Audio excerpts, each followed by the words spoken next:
Hello, and welcome to another episode of The End of the Search. This one I call it Stop Adding Layers. What do I mean by that? We're so used to thinking rather than being that we try to think ourselves through life. And when we found information like this one about undoing this false sense of identity, letting go of fear and everything, we try to think a way for that to happen.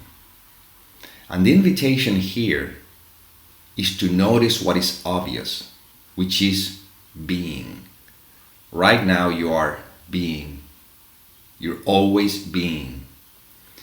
But instead of being, we layered with thoughts that keeps translating this beingness, which is pure experiencing, which is life itself.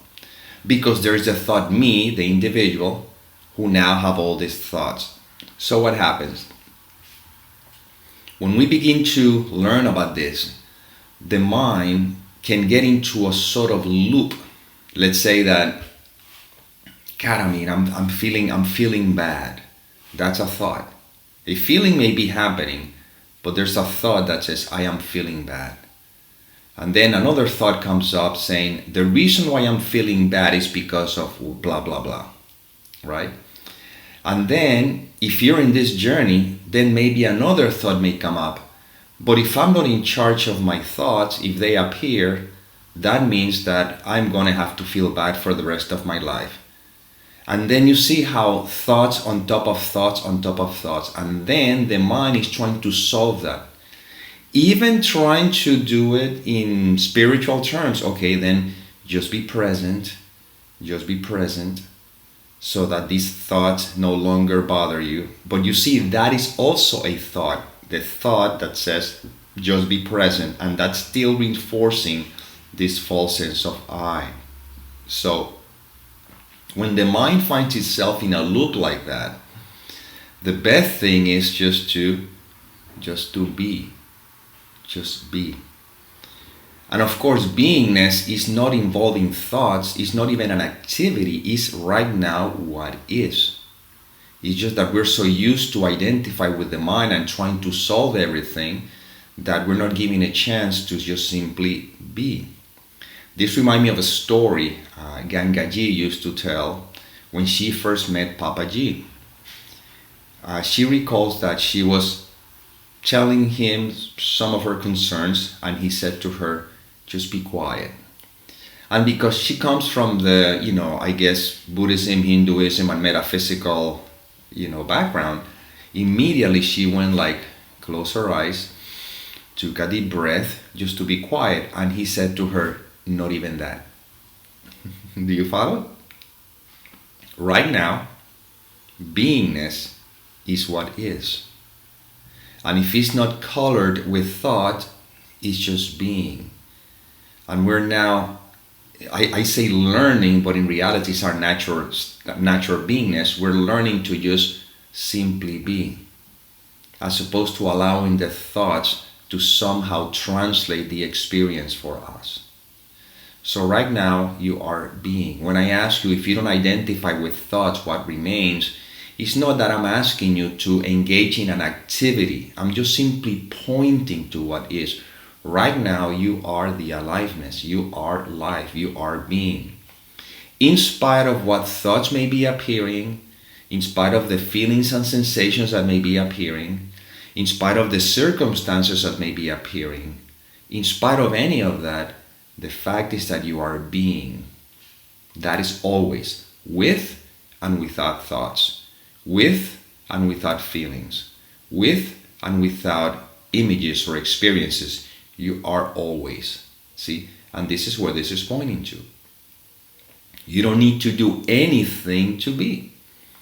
You don't need to close your eyes and take a deep breath in order to be. You are being prior closing the eyes, prior the thought of wanting to close the eyes, prior the breath itself, you're being. And these videos are pointing just to that. And life unfolds as it will. And notice that as resting in beingness is taking place, the pieces of the puzzle, they take care of themselves. Life lives itself. Life is taking care of life, is taking care of itself. And if an action is necessary, notice that action will happen to address whatever the situation may be. But if an action is not necessary, at least the thought process, the layers are not there to be a distraction. They can actually be seen through. See? We're so used to thinking instead of living. We're going back to living, which is what have been happening all the time, but is being overlooked or overshadowed by thinking. And once again, thinking happens organically, and if thinking is necessary to address something, well, the proper thinking will appear and the action will take place to address that. In the meantime, we're just being sort of like the witness. And again, we got to be careful with words, because witness implies, again, dualism. Witness, and that's which is witnessed. But within the context in which we appear to be, when it seems as though there's a you listening to information, and it seems as though there's a me sharing it, this is part of the dualism of this experience. And yet, within the dualism of this experience, words are being used to point to that which is. And that which is pure isness, it's life itself. And again, words they're not the answer and they're not the experience, but they're pointing to.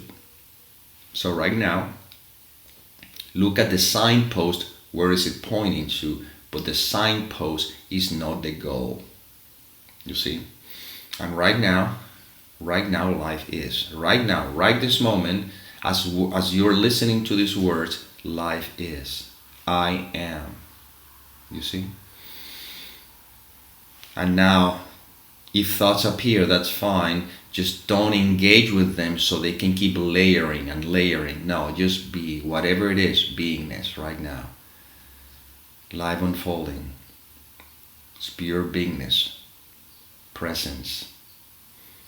Life. Again, there's really nothing else I can say. Just be.